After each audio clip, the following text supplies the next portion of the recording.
곡이었는데 좋은 연주와 찬양 감사합니다. 특히 맨 아랫자리에서 우리 지안이 지음이가 우리 초등부를 대표 대신해서 너무나 찬양을 예쁘게 잘 불러줬어요. 지난주에 우리 할렐루야 찬양대를 포함해서 찬양대 헌신 예배 드릴 때 제가 적용의 당부를 드렸죠.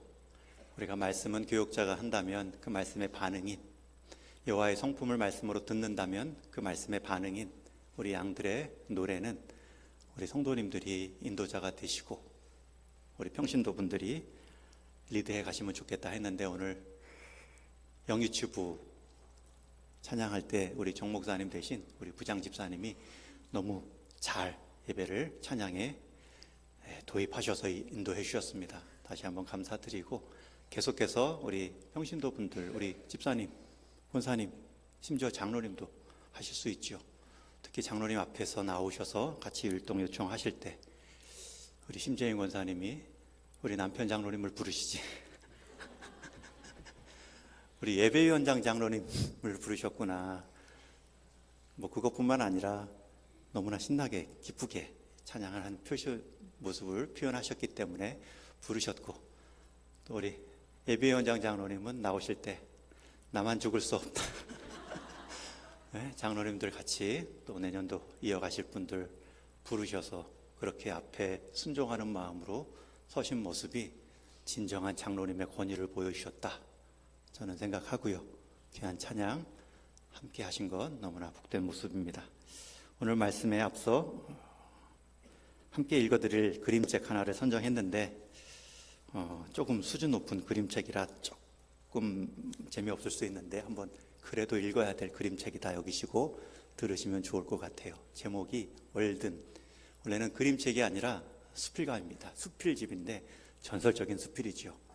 1800년대 초반에 살았던 헨리 데이빗 소로우라는 철학자, 자연주의 사상가이자 수필가가 월든이라는 수필을 씁니다.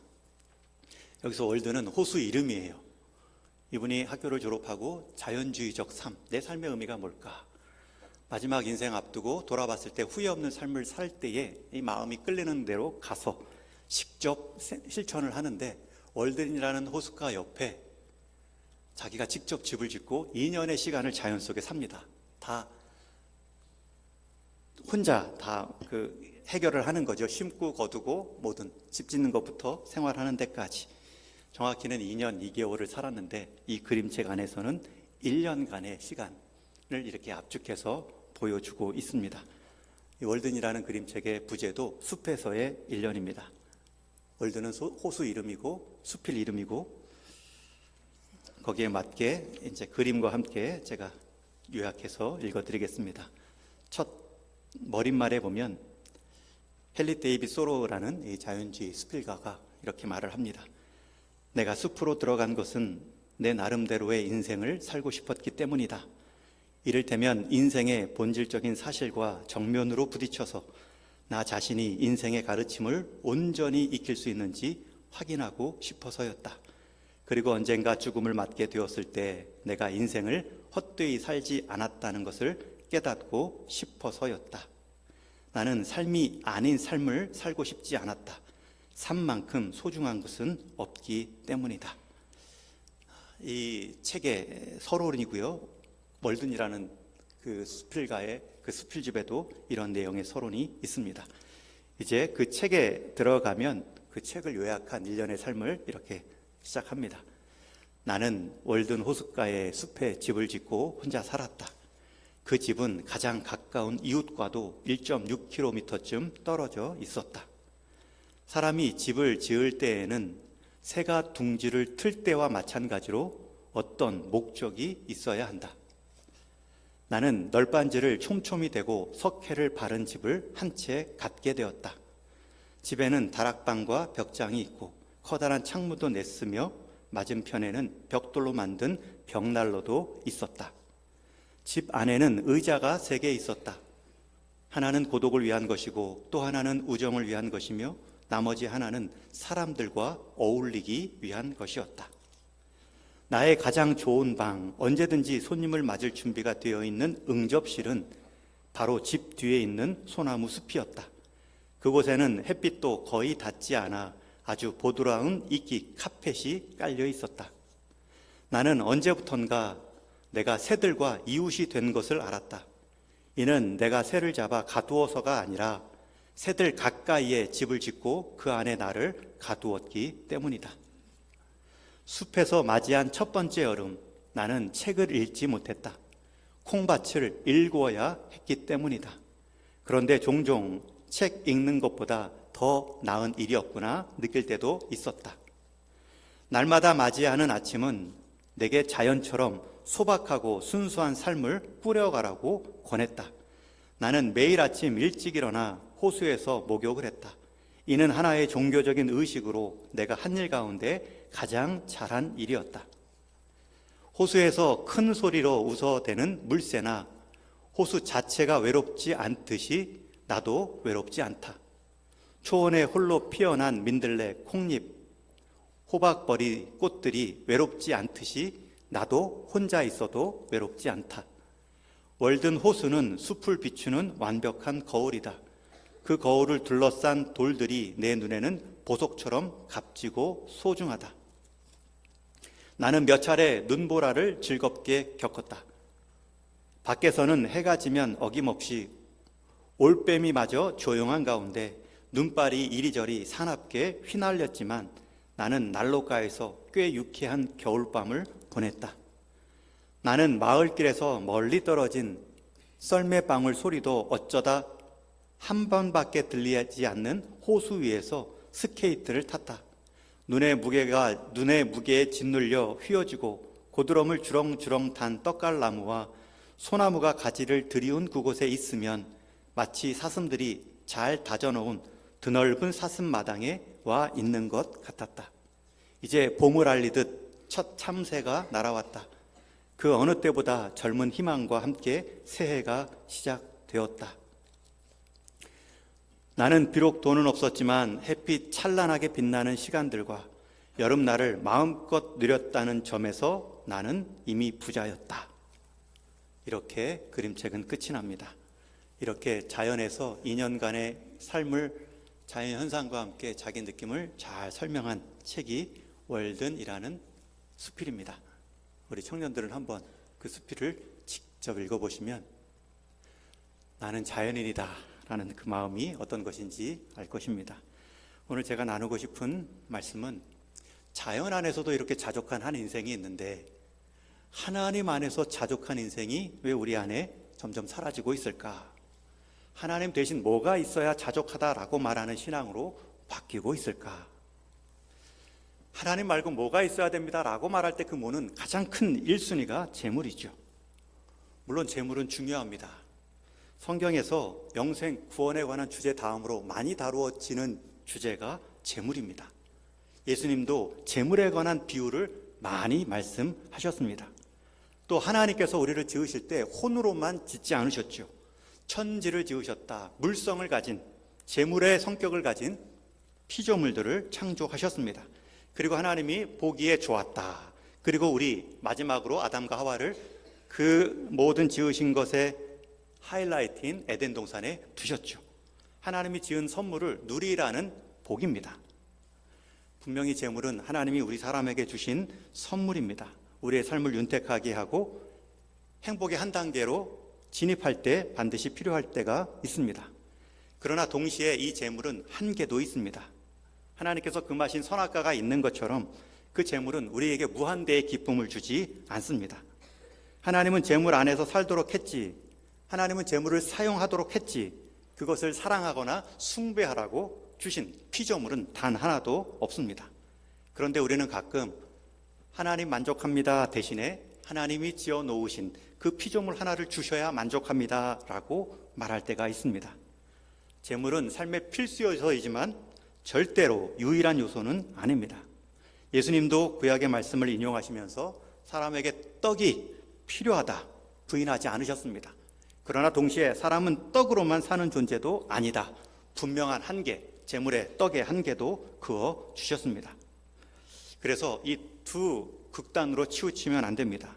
하나님이 주신 재물은 나쁜 거야, 재물의 유용함, 풍성함을 부정하면 그 인생은 금욕주의자가 되고, 반대로 재물의 한계를 인정하지 않고 재물의 유혹을 인정하지 않으면 하나님이 정하신 선이 없다라고 말하며 물질주의자가 됩니다. 재물 숭배자가 될 수 있습니다.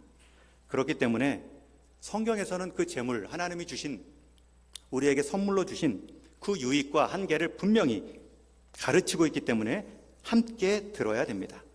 그래서 제가 정리를 했어요. 한번 따라해 주세요. 재물은 관리의 대상이지 숭배의 대상이 아니다. 또 재물은 사용의 대상이지 사랑의 대상이 아니다. 그렇기 때문에 이 양극단을 경계에 우리가 주의하면서 중심을 잡아 나가야 되는데, 그러면 얼마만큼 재물을 갖고 어떻게 쓰는 것이 그 재물의 바른 자리인가? 먼저는 오늘 말씀에서 재물의 위치를 잘 잡아야 됩니다.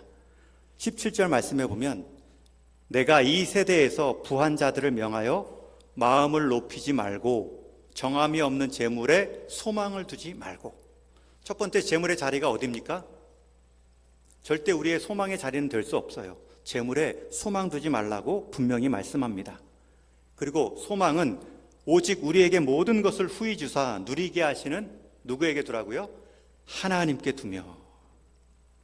여러분, 재물의 자리를 잡으셨는지요? 절대 우리의 소망의 자리가 될 수 없습니다. 그것만 아시면 돼요. 재물이 내 인생의 버킷리스트의 1순위로 몇 억을 벌자, 몇 집을 남기자, 무엇을 재물을 통해 성취하자.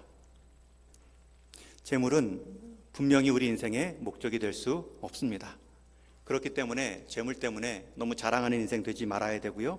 재물 때문에 너무 낙심하는 인생도 되어서는 안 됩니다. 재물이 우리 인생의 목적이 기준표가 아니기 때문입니다.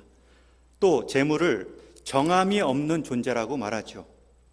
여기서 정함이 없다라는 표현, 고정함이라는 단어입니다. 여러분, 정함을 어떤 분들은 바를 정자를 써서 깨끗하지 않다라는 뜻으로 오해하는데, 그게 아니라 정함이 없다는 것은 정해지지 않았다. 재물만큼 유동적인 것이 없죠.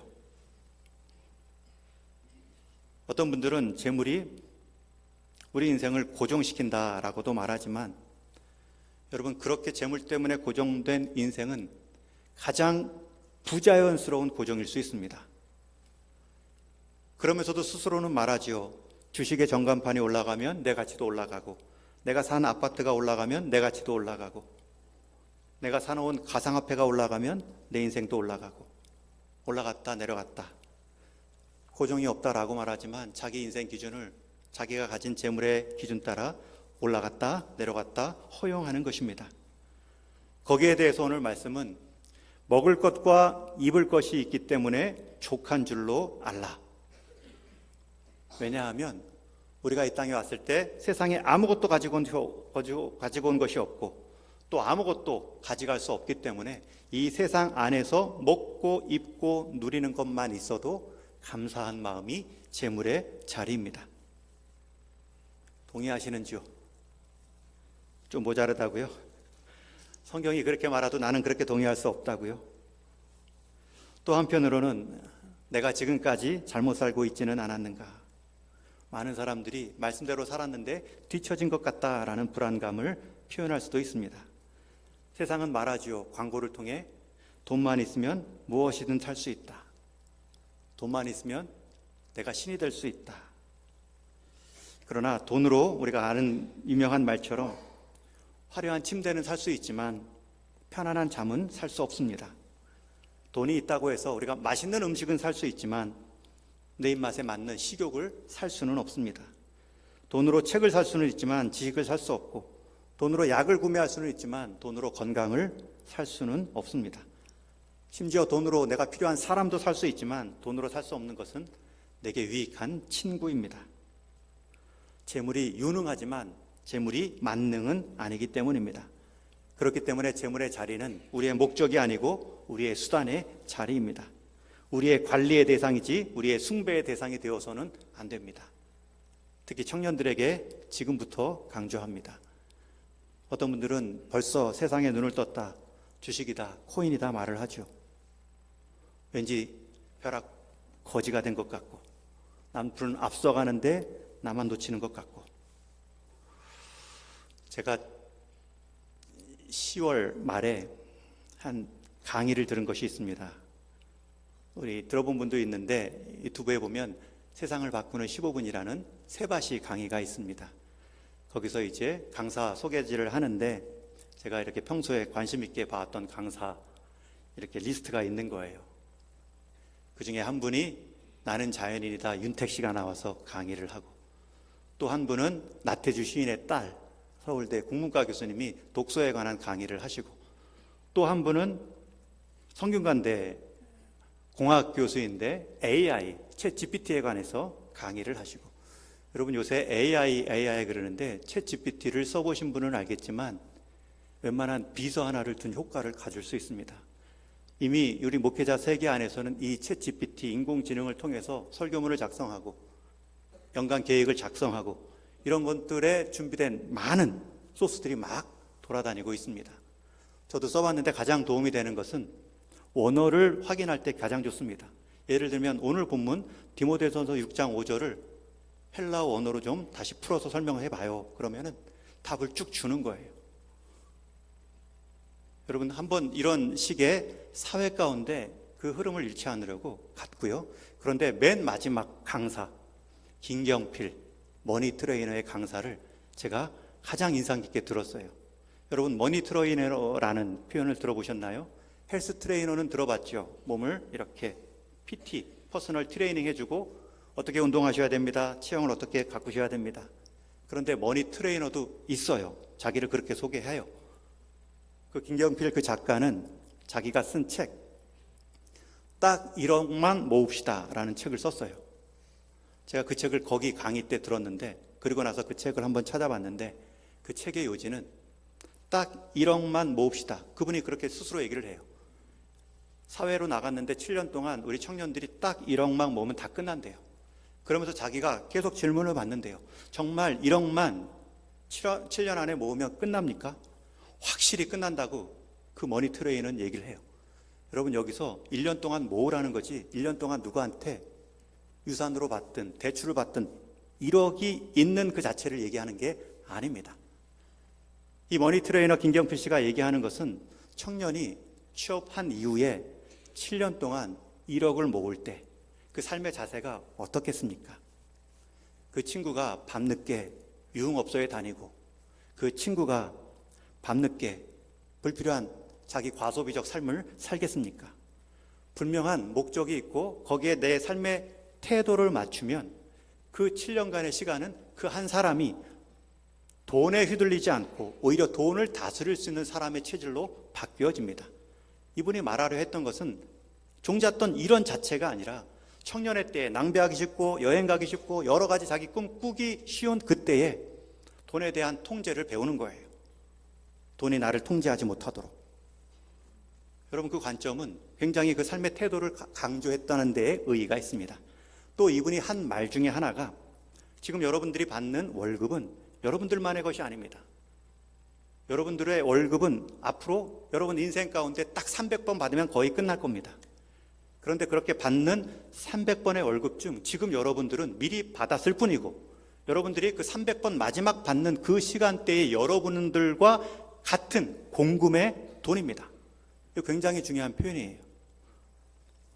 여러분 월급을 300번 받는데 오늘 내가 한 1년치 2년치 받은 것은 오늘 내가 미리 관리할 수 있는 권한이 있을 뿐이지, 이걸 다 써버리고 마지막 200번 300번 남았을 때에 남김없이 그런 관점 없이 막 흐트러뜨리지 말라는 거예요.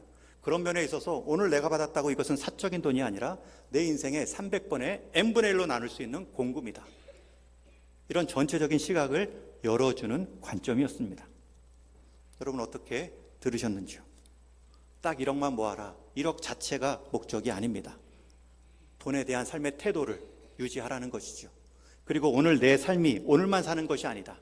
내 청년의 때를 전부 다 담보할 수 있는 그 n분의 1로 오늘을 바라보고 사는 관점이 필요하다. 여러분 세상 돈 트레이너도 이런 통찰이 있습니다. 이 정도의 통찰을 나누면서 세바시 강사가 될 수 있었겠죠. 그런데 성경에서는 더 우리에게 통찰을 분명하게 주고 있습니다. 재물에 관해서 분명히 하나님의 선물이다라고 말하면서도 재물의 한계도 분명히 정해주고 있기 때문입니다.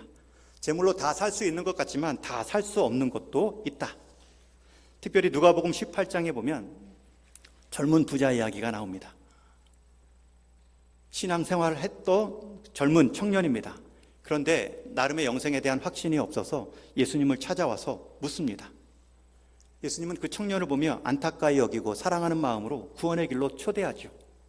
내가 가진 것을 다 팔아 이웃에게 나눠주고 나를 쫓으라. 여러분, 이것은 너가 나보다 더 우선순위에 있는 것을 놓을 수 있느냐라는 것입니다. 나를 통해 구원받기를, 영생받기를 원하면서도 나보다 앞세우는 그 무언가를 너는 포기할 수 있느냐라는 예수님의 질문이죠. 그 청년은 끝까지 그 고민 가운데 재물을 포기하지 못하고 예수님을 포기하고 돌아갑니다. 여러분, 이 이야기에서 중요한 교훈 한 가지가 있습니다. 구원의 확신과 재물의 유혹은 서로 비례한다는 거예요.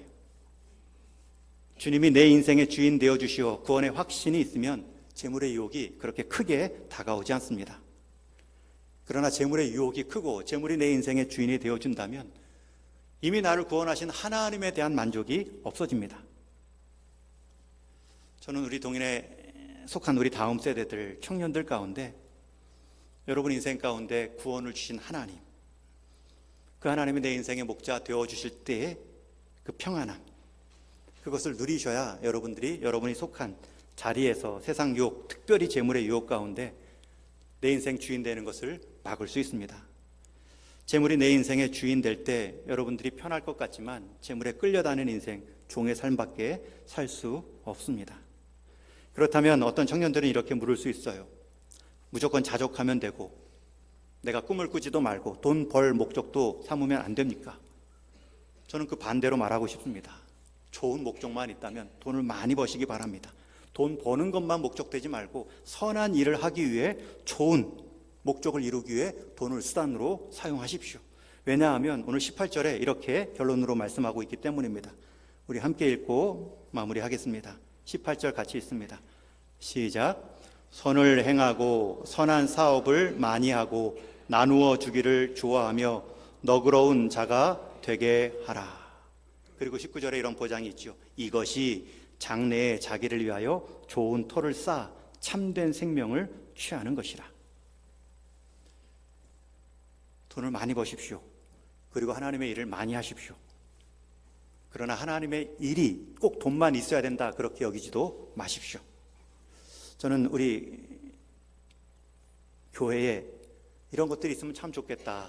기도원에 갈 때마다 느끼는 것이 있습니다. 저는 주로 오산리 기도원에 가는데 거기 보면 메모리얼 파크, 납골묘가 있는데 우리 성도님 4분 모시고 있죠. 한쪽 공간에는 한 교회 이름이 써 있어요. 한 50개를 한 번에 찜해 놓은 거겠죠. 거기에 한 분 한 분 모실 때 여기도 우리 동익교회 자리가 있으면 좋겠다. 우리 청년들 중에 돈 많이 벌어서 한번 이루어 주시기를 바랍니다. 왜 여기서 아멘하죠? 우리 이미 돈 가진 어르신들이 이루어 주시기를 바랍니다. 우리 청년들이 아멘해야죠. 그것뿐만 아니라 요양원에 신방 갈 때마다 이것저것 어르신들이 다 나뉘어 있어요. 우리 동인 요양원에 있어서 교회 근처에 우리 어르신들 노년의 삶 함께 신앙생활했던 분들이 마지막 방에서 마지막 침대에서 마지막 대화 나누는 상대가 모르는 간병인이 아니라 모르는 의사가 아니라 우리 가까이 신앙생활했던 믿음의 동역자들이 같은 노년의 삶을 보내면 얼마나 좋을까. 그런 요양원이 필요할 때 우리 청년들 돈 많이 벌어서 우리 동인교회 요양원 하나 지어주기를 주님의 이름으로 축원합니다.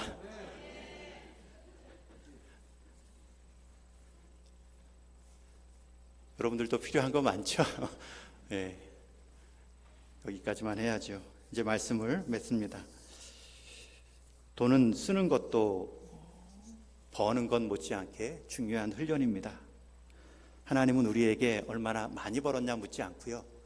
번 것 얼마나 감사하게 여기고 잘 썼냐 묻습니다. 2렙돈의 과부를 칭찬하실 때 예수님은 부자보다 더 많이 넣었다. 여러분 그 기준은 예수님의 셈법은 달랐습니다. 드린 양이 아니라 드리고 남은 빈 자리로 평가하신 겁니다. 100억 부자가 10억 드려도 90억이 남죠. 100만 원 부자가 100만 원 빈자가 100만 원을 다릴 때 없죠. 여러분, 다 드리라는 것이 아니라 그 마음을 보시는 하나님 앞에 이 재물이 우상되지 않도록 하나님 나라 위에 아름답게 쓰자. 그러한 기준입니다.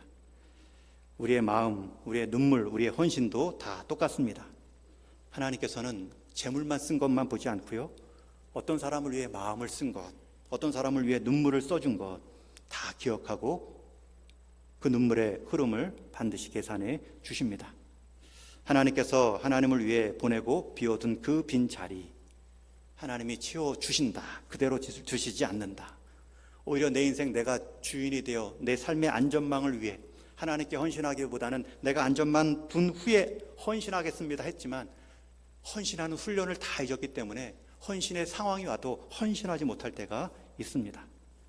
오히려 그보다는 내가 물 한 잔이라도 소자를 위해 헌신할 수 있을 때 그 헌신을 내가 결단코 잊지 않으신다 말씀하신 주님의 말씀을 기억하심으로 우리 재물은 관리의 대상이지 숭배의 대상이 아니다. 재물은 사용의 대상이지 사랑의 대상이 아니다. 이 하나님의 말씀의 진리가, 그래서 하나님이 우리 인생에 가장 큰 재물 되셨다라고 고백할 수 있는 우리 다음 세대 되기를 주님의 이름으로 축원합니다.